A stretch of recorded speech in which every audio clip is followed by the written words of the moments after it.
Bem, depois da morte, a vida ontem, do preso Gladson, veio hoje o Supremo, que eu chamo com esse nome, só para ficar fácil a identificação de quem eu estou falando, porque no seu sentido a palavra é desproporcional e não expressa o nível do tribunal, do ponto de vista de quem examina as ações do tribunal. De qualquer maneira, nós atribuímos a esse tribunal a responsabilidade pela morte de quem estava lá indevidamente, ilegalmente, inconstitucionalmente. Estava preso quando a própria acusação, Procuradoria-Geral da República, pedia a sua libertação.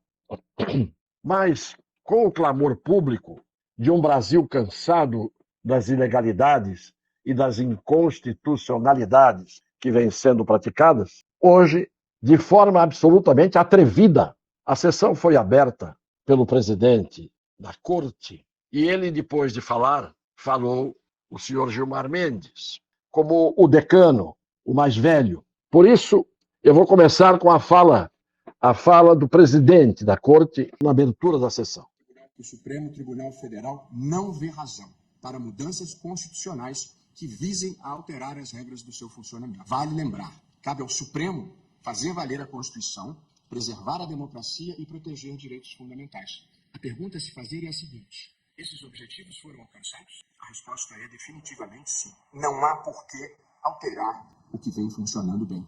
E cumpre lembrar, em todos os países que recentemente viveram o retrocesso democrático, a erosão das instituições começou por mudanças nas Supremas Cortes. Esta fala precisa de uma resposta e eu vou dá-la de forma sucinta agora. Em primeiro lugar, o presidente começa, eu disse que de forma atrevida, ousada, absurda, começa dizendo que o STF não vê razão para uma mudança constitucional das suas regras de ação.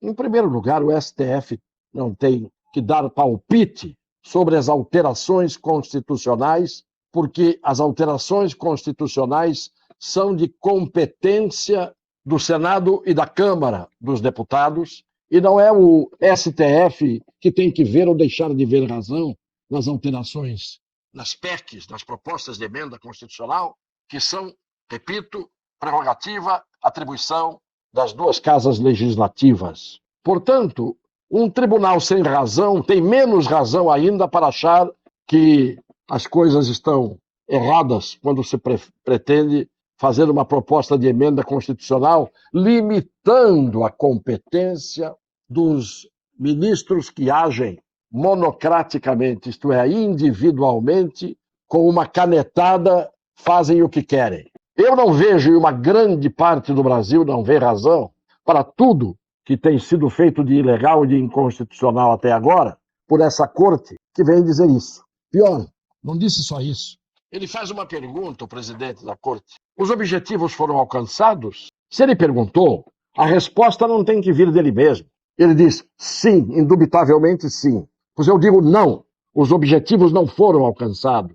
Os objetivos constitucionais da atuação que deveria ser constitucional da corte não foram alcançados. E se alguém tem dúvida, faça-se um plebiscito, ouvindo o povo brasileiro, para ver se majoritariamente o povo brasileiro, do qual emana o poder ou os poderes emanam, se estão de acordo com que os objetivos da corte vêm sendo alcançados. Vêm sendo alcançados objetivos de membros da corte. E eu não vou entrar no mérito de que objetivos são esses e o que inspira esses objetivos.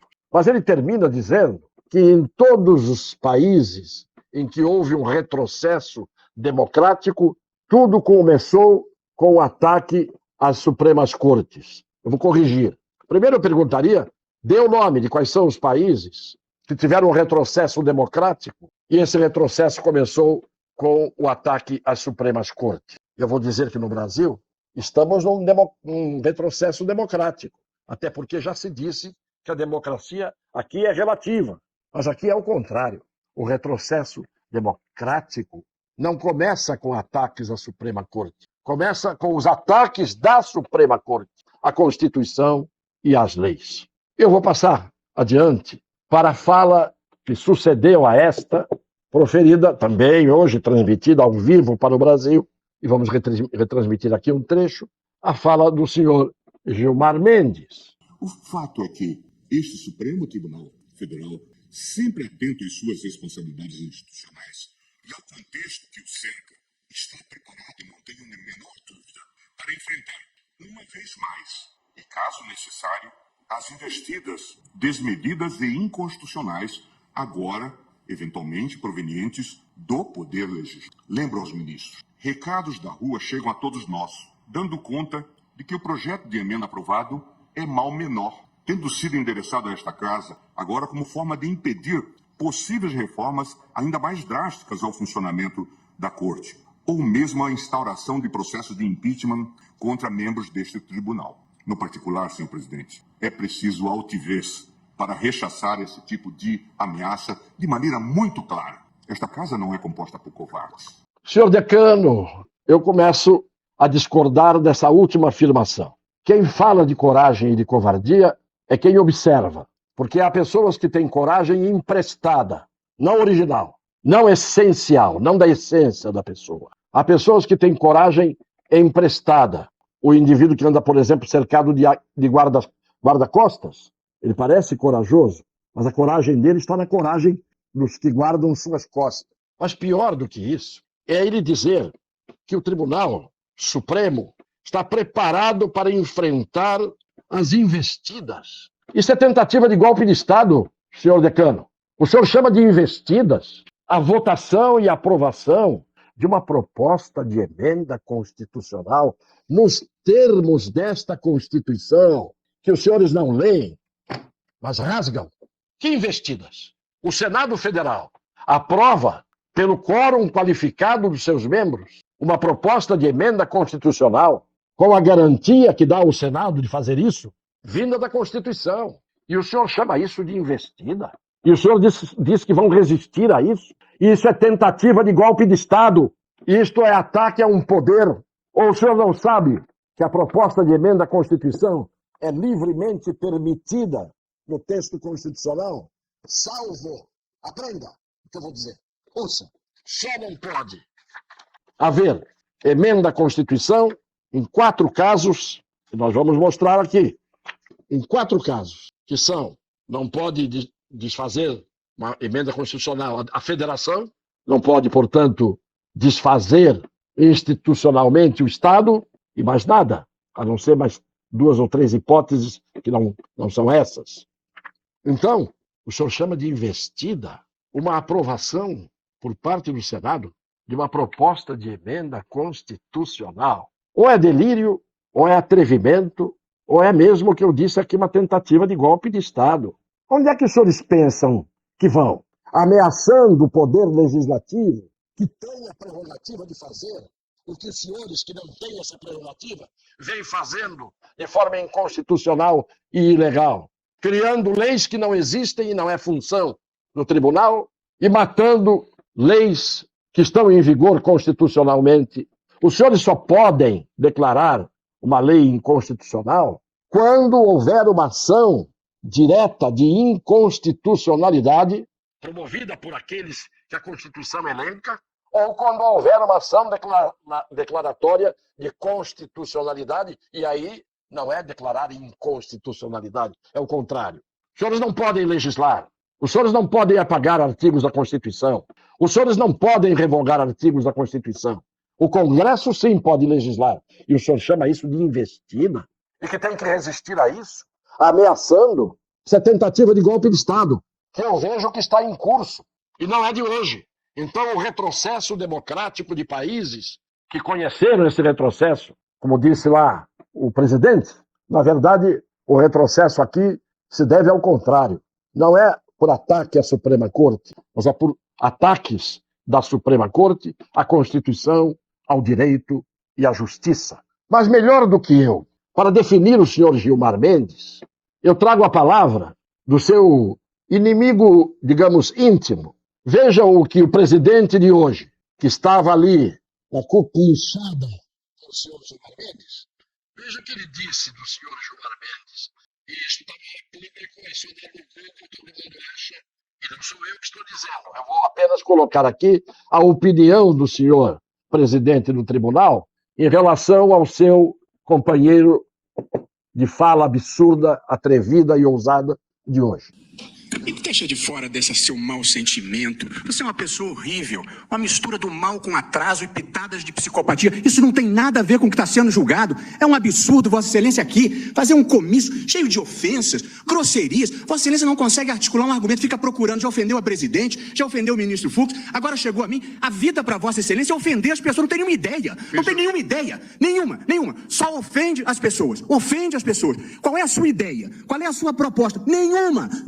É bilis, ódio, mau sentimento, mal secreto. É uma coisa horrível. Vossa Excelência nos envergonha. Vossa Excelência é uma desonra para o tribunal. Uma desonra para todos nós. Um temperamento agressivo, grosseiro, rude. É péssimo isso. Vossa Excelência sozinho desmoraliza o tribunal. É muito ruim. É muito penoso para todos nós. Temos que conviver com Vossa Excelência aqui. Não tem ideia, não tem patriotismo, está sempre atrás de algum interesse que não é o da justiça. Uma coisa horrorosa, uma vergonha, um constrangimento. É muito feio isso. Isso é um Supremo Tribunal Federal. Presidente, eu estou com a palavra e continuo. Presidente, por favor. Estou com a palavra e continuo. Não, estou com a palavra e continuo, presidente. Está suspenso ou não está? Está suspensa. Eu continuo com a palavra, presidente. Eu continuo com a palavra. Presidente, eu vou recomendar ao ministro Barroso que feche o seu escritório. Feche o seu escritório de advocacia. Peça a sessão.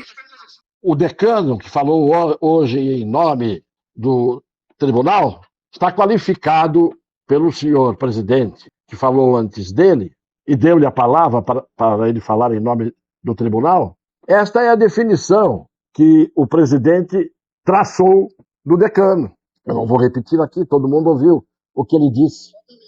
E ao dizer que ele não tem ideias, se ele não tem ideias, o que ele disse hoje na sua fala em nome do tribunal foi provavelmente uma combinação com o presidente, que agora, depois de ter dito tudo o que disse do decano, e os senhores viram, eu nunca tinha visto um ministro ofender tanto um decano ou um ministro como fez o presidente atual ali atrás. Então eu não preciso nem comentar, porque eles são o comentário por suas atitudes. Eles se qualificam ou desqualificam por suas atitudes. Então não pode haver censura nas coisas que nós estamos mostrando e dizendo, porque o povo brasileiro, digno, honrado, tem o direito de saber quem é quem. Quem diz hoje aquilo que disse ontem, ou quem disse ontem aquilo que diz hoje.